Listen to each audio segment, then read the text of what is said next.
Tiesitkö, että kaikesta maailmassa tuotetusta muovista vain murto-osa on kierrätettävää?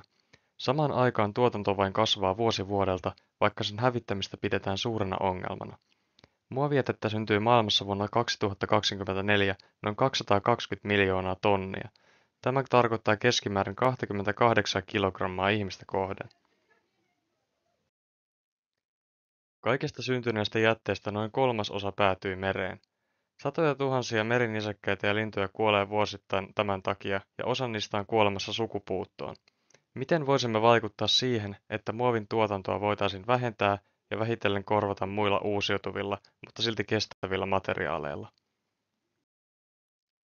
Ratkaisu voisi löytyä puupohjaisista materiaaleista. Tämä näkyy esimerkiksi kertakäyttötuotteista, joita on onnistuttu hyvällä menestyksellä valmistamaan tämänkaltaisista materiaaleista. Yksi suurimmista muovin käyttökohteista on pakkaaminen. Puun monipuolisuutta voisi myös hyödyntää pakkausmateriaalien valmistuksessa. Sen käyttäminen edellyttää kuitenkin kestävää tapaa kuluttaa maapallomme metsiä, joka on myös herättänyt keskustelua lähiaikoina. Jokaisen tulisi miettiä tarkkaan, kuinka paljon oma arki on riippuvainen muovin käytöstä.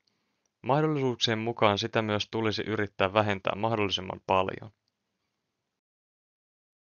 Muovi on yksi isoimmista kestävän kehityksen ongelmista ja sen korvaaminen on pitkän ajan prosessi. Siksi toimia on alettava tekemään saman tien. Emme pysty tekemään asialle yhtään mitään, jos emme muuta asioita yhdessä kohti kestävämpää tulevaisuutta.